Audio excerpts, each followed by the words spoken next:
Il est 19h, mesdames et messieurs, bonsoir et merci de votre présence. Avis aux contribuables. Vous avez jusqu'à ce soir minuit pour déposer votre déclaration papier pour les revenus 2018. Nombreux sont ceux d'ailleurs qui se sont empressés dès ce matin au centre des impôts à Mamoudzou, un centre qui reçoit chaque année 70 000 déclarations pour seulement 8 000 contribuables.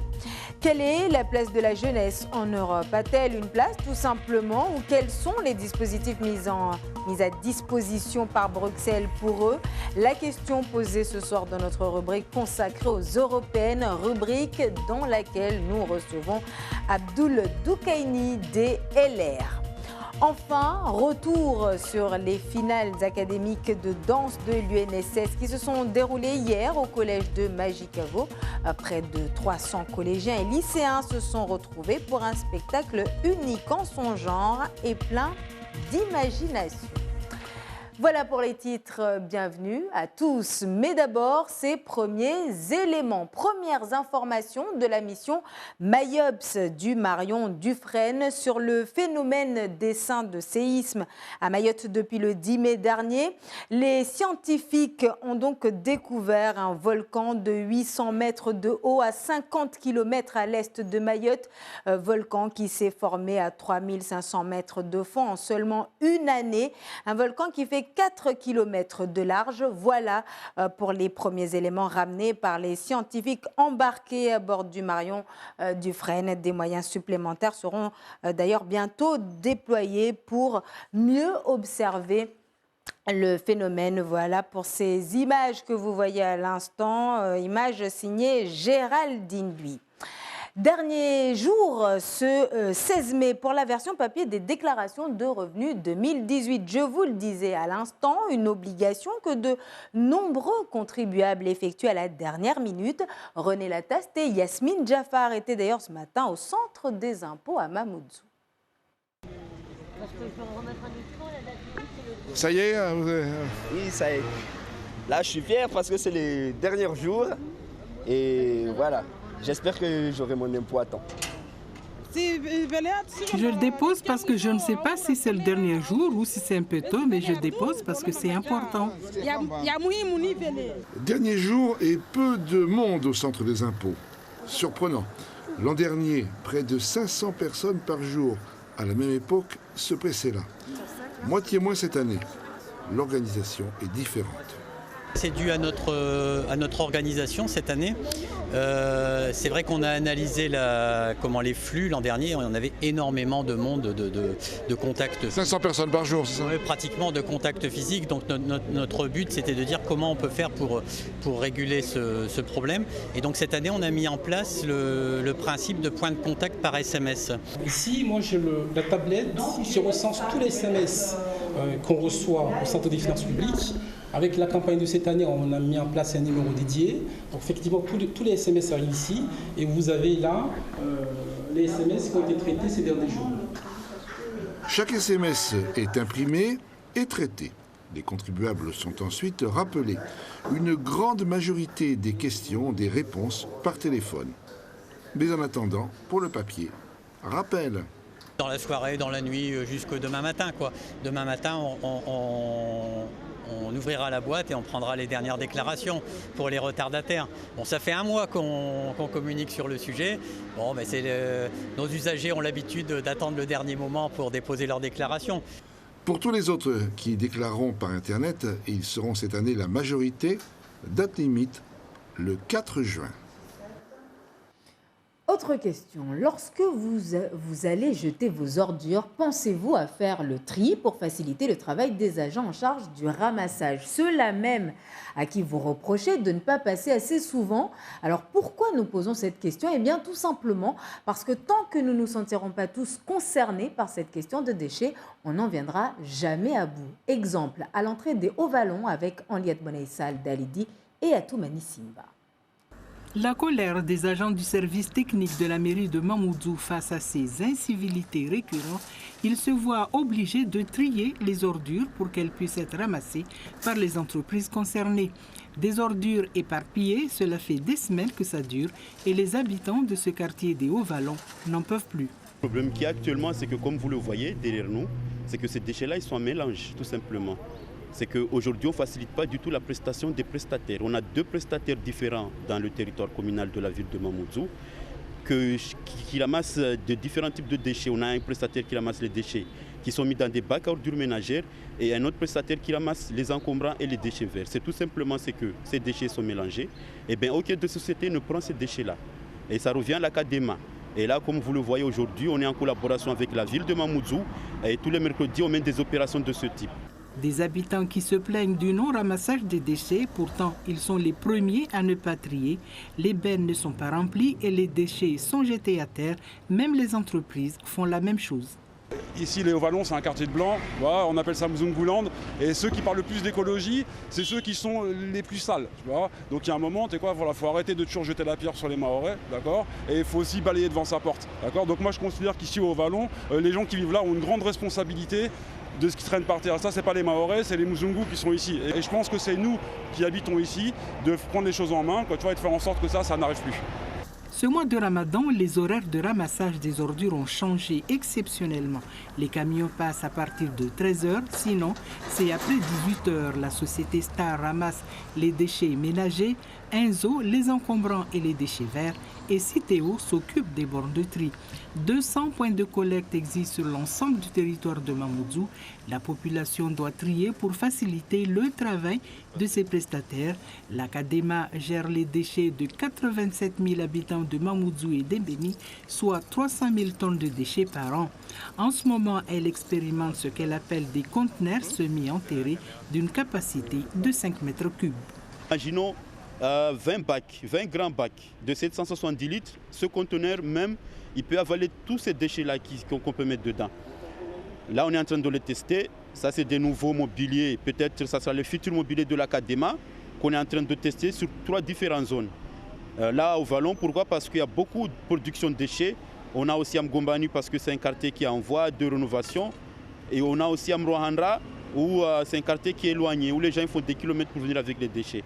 Là, on est en train de tester. D'ailleurs, ça marche parfaitement. Les déchets étant ramassés et pour éviter d'autres situations de nuisances olfactives issues des ordures éparpillées, aux habitants de faire le tri et d'utiliser les bennes. À retenir également dans l'actualité de ce jeudi, la signature d'un protocole de fin de conflit à la SMCI. Les salariés en grève depuis le 11 avril dernier ont obtenu de leur direction l'octroi d'un 13e mois, la revalorisation de leur ticket restaurant ainsi que celle de leur salaire de 30 € brut à compter du 1er juin prochain. Autre promesse, ces derniers ne seront pas inquiétés par rapport à leur mobilisation qui aura quand même duré 5 semaines. Et de leur côté, les salariés de SMCI s'engagent à reprendre le travail lundi 20 mai. Ouvrons à présent notre page sur les élections européennes. Ce soir, nous recevons sur notre plateau, je vous le disais, Abdel Doukaini, candidat dans la liste LR. Mais avant de nous entretenir avec lui, je vous propose ce reportage destiné à comprendre si oui ou non l'Europe aide les jeunes et si oui, à travers quel dispositif, avec Valérie Odile et Inès Ponstexera.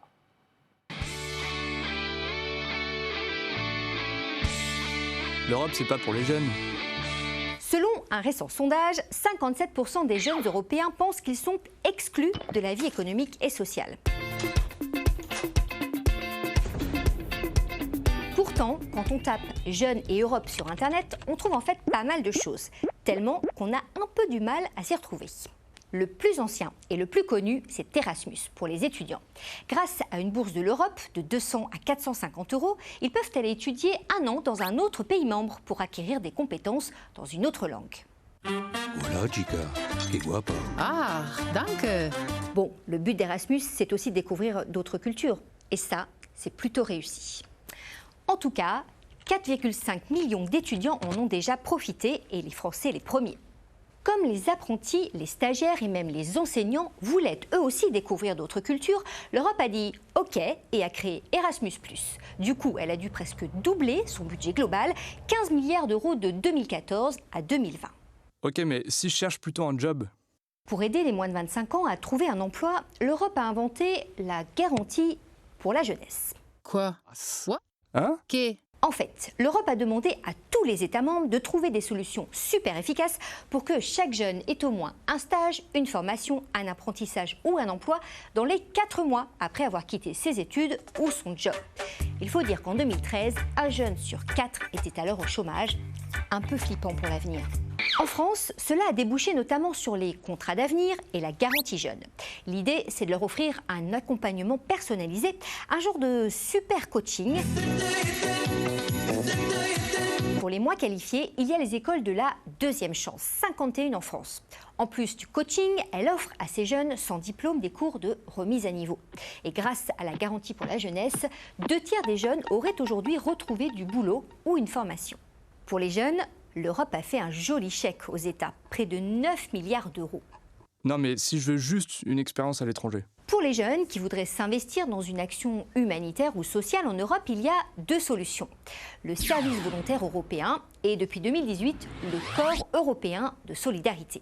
Une véritable plongée au cœur des associations ou des collectivités en étant nourris, logés et même souvent avec un peu d'argent de poche. Also, sehr gut. Attention, c'est réservé aux moins de 30 ans. Mais il n'y a pas que l'emploi des jeunes qui intéresse l'Europe. Elle finance aussi tout un tas d'actions culturelles, de projets de recherche et même une partie de leurs vacances. En 2018, 15 000 billets Interrail ont été offerts à des jeunes de 18 ans.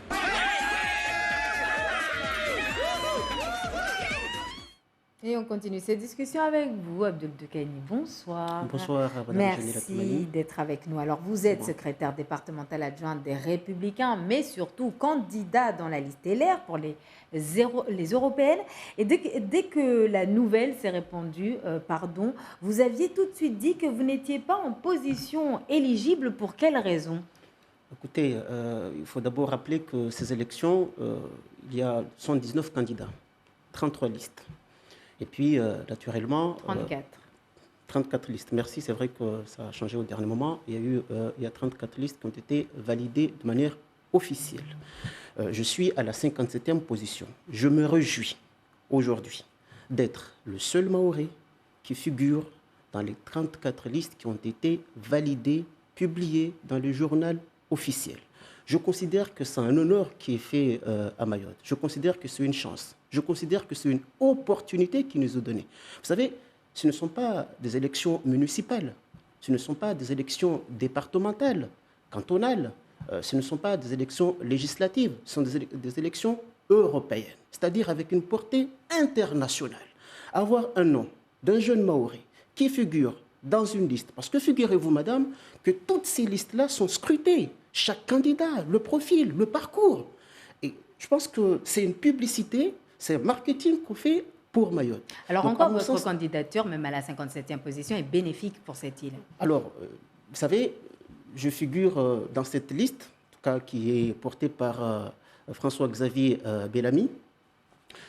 On a la chance, ça c'est une certitude, qu'à l'issue des élections, le 27 mai, on siégera avec un groupe majoritaire, le PPE. Cette liste, c'est, j'allais dire, une équipe soudée. Ce sont des amis. Je vais pouvoir, à l'issue de cette élection, peser, même si ça se dit que je n'ai pas cette chance-là de siéger, mais en tout cas, garder des contacts avec mes colistiers et influer, peser sur certaines décisions qui seront prises. Vous savez, à l'issue donc de ces élections, on a le groupe, en tout cas le parti du président de la République, qui n'aura aucune chance d'avoir de Alors ça, Christian Jacob nous l'a déjà dit cette semaine. Mais pour revenir à vous, excusez-moi, laissez-moi finir. Quel dossier, au singulier ou au pluriel, vous comptez défendre concernant Mayotte pour l'Europe? Comme ça, on parle vraiment de votre programme. Il y a plusieurs sujets. Oui, mais si vous aviez un... Il y a par exemple la pêche. On connaît les difficultés de la pêche artisanale ici à Mayotte. Les jeunes pêcheurs. Donc nous, il y a plusieurs mesures. Déjà, la première des mesures, c'est s'opposer à la baisse du FEAMP. Le FEAMP, si vous voulez, c'est le Fonds des affaires pour les affaires maritimes et pêche. D'ailleurs, vous me donnez l'occasion de saluer le travail qui a été fait, l'excellent travail qui a été fait par Alain Cadec, mais également Maurice Ponga, 2 heureux députés LR, qui ont fait en sorte à ce que ce fonds-là, ne subisse pas une baisse. Également, si vous voulez, c'est favoriser tout ce qui est, activité artisanale de la pêche, mais également accompagner les jeunes pêcheurs pour l'outillage, mais également pour la flotte des pêches. Il y a le problème des pêcheurs ici à Mayotte, mais aussi des agriculteurs qui ont des aides auxquelles ils n'accèdent pas. Pour eux, qu'est-ce que les LR proposent? Alors, pour l'agriculture, là, ça répond à un autre programme spécifique qu'on appelle POSEI, programme d'options spécifiques pour à l'éloignement et à l'insularité. Il a deux spécificités.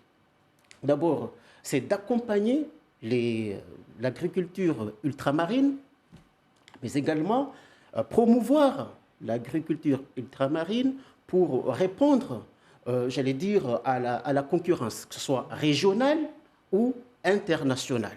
Alors, à cela également, nous avons Maurice Ponga qui a fait un travail remarquable. Ça sera le dernier mot parce qu'on a 4 minutes pour chaque... Tout à fait, madame, mais laissez-moi aller... Vous m'avez posé la question, laissez-moi aller jusqu'au bout de cette réponse. Qui a fait un travail remarquable. Vous savez, au départ, il y avait 278 millions d'euros qui, normalement, devraient être revus à la baisse. Moins 10%, ce qui nous ramènerait à 267 millions d'euros. Alors, ces fonds-là ont été préservés et Mayotte a toute sa chance pour bénéficier de ces fonds. Et vous allez vous battre donc pour cela. Merci beaucoup Abdoul Dekani d'être venu sur ce plateau nous parler donc de votre programme. Cette information, en bref, maintenant, le président du conseil départemental vient de signer un arrêté qui régularise l'intérim de Mahmoud Amada Sanda en tant que grand cadi de Mayotte. Cependant, la procédure pour la nomination officielle est en cours avec l'espoir de connaître le nom du grand cadi avant l'Aïd. Changer de regard sur le handicap et notamment dans le monde professionnel. L'objectif de l'opération Dio Day menée ce jeudi par bon nombre d'entreprises dont France Télévisions et Mayotte la première. Ainsi, tout au long de la journée, nous avons accueilli dans nos locaux et pour travailler avec nous des personnes en situation de handicap. Retour sur cette riche journée pour nous avec ce récit signé Henliat Bouanaïssa. Le concept Dio Day est né en Irlande en 2008. L'initiative a vite gagné le reste de l'Europe, dont la France 8 ans après, le 24 mars 2016. C'est une journée où salariés, artistes, chefs d'entreprise, responsables associatifs acceptent de former un binôme avec une personne en situation de handicap le temps d'une journée de travail ou d'observation. C'est aussi une manière de participer activement et de façon transversale à la visibilité et à l'inclusion des personnes handicapées qui sont aujourd'hui encore trop souvent exclues du marché de l'emploi. La personne handicapée participe donc aux tâches habituelles du collaborateur ou observe le travail qu'il fait. Cette journée permet de partager une expérience comme ici avec les animateurs de Mayotte la Première. Nous sommes toujours sur Mayotte la Première dans votre matinale. Dans un instant, la suite de notre programme. On va se retrouver avec le bon à savoir de Siti Daroussi, le journal. Et tout de suite, nous poursuivons avec le journal des auditeurs. Maintenant, c'est Zakia Madi, Miss Handicap Mayotte 2018, notre présentatrice d'un jour, qui va nous présenter le prochain sujet. La fin de l'année scolaire approche tout doucement et pour l'Union nationale du sport scolaire et ses 9000 licenciés, l'heure est au final académique de danse, finale qui se sont déroulées hier à Madikavo en présence de René Lataste et Géraldine Louis. À France Télévisions, c'est la deuxième année que l'opération Dio Day a lieu. Elle permet aussi et surtout de changer le regard sur le handicap et dépasser les préjugés. Chaque année, de nouvelles entreprises participent et accueillent lors d'une journée un stagiaire en situation de handicap. Et pour finir, place aux finales académiques de danse organisées au collège de Madikavo ce mercredi par l'Union nationale du sport scolaire. L'UNSS, c'est 9000 licenciés, dont environ 300 qui s'adonnent au hip-hop, danse contemporaine et autres. Voici la restitution de leurs travaux devant les yeux ébahis de René Lataste et la caméra de Géraldine Louis. Collège de Kungu, une création de danse contemporaine. Son nom, le reflet du silence.